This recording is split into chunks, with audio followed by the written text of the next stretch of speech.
Welcome to Kenton Teaches. Enjoy the video.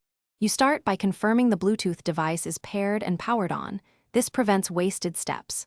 Once done, open Start, choose Settings, then Devices, and tap Bluetooth and other devices so you can edit device entries. Make sure the device appears under Paired or Connected. If it does not, repair it now.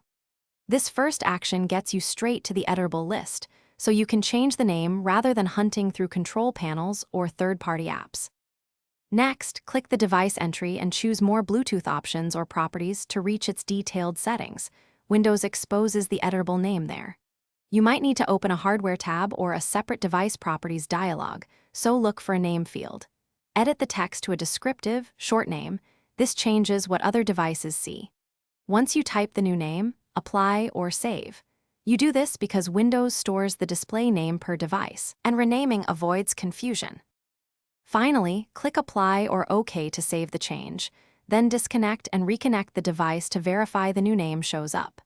If the name does not update immediately, restart Bluetooth from Settings or reboot your PC. Sometimes the device cache needs refresh. If problems persist, remove the device from Bluetooth settings and repair it after a reboot.